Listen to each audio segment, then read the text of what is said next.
Voici pourquoi certains sites multiplient leur trafic SEO par 3 malgré l'IA, là où ton site galère. Car oui, on parle d'IA, de GEO, etc.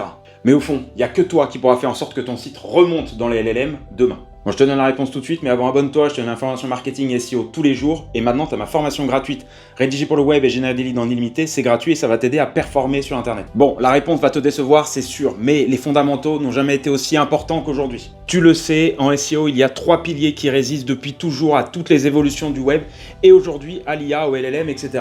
Le premier pilier, c'est ton site. Je vois trop de gens qui me disent « Ouais, mon site, il est bien, etc. » Non, ton site, il est pas bien. Ton site, il a un design de merde. Ton site, il a des photos qui mettent un temps de chargement énorme dessus. Ton site, le contenu, il donne pas du tout envie de convertir. T'as pas du tout d'éléments que t'offres à ton utilisateur. Ton utilisateur, il vient, il fait un article, il s'en va. Non, ça, c'est pas des bons sites. Voilà. Si ton site répond à ça, par contre, c'est super, bravo. Le deuxième pilier, c'est le contenu.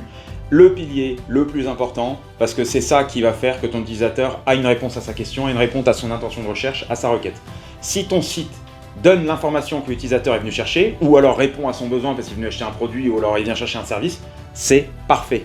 Mais si ton site n'a pas optimisé son contenu, donc si tu n'as pas travaillé ton contenu de façon sémantique, de façon structurée, SEO, de façon à apporter des éléments en vidéo, des tableaux, des listes à puces, etc., ça ne sert à rien.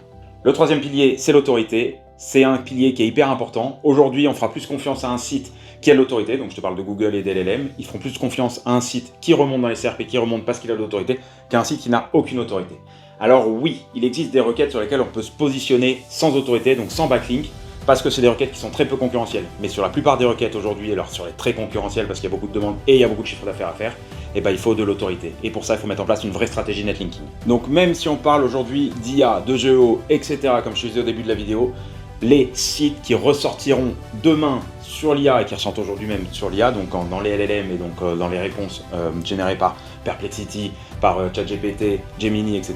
Ce sont des sites qui font du SEO de la bonne manière aujourd'hui, donc c'est-à-dire qu'ils créent du contenu de manière régulière, ils sont actifs sur les réseaux sociaux, ils créent des vidéos YouTube aussi de manière régulière, ils vont chercher du backlink, ils vont chercher de l'autorité sur des sites d'influence de leur secteur, etc., etc. Donc de ton côté, travaille ces 3 axes de façon régulière et de façon pertinente. C'est comme ça que tu remonteras dans les LLM et que tu verras ton site de plus en plus visible dans l'IA.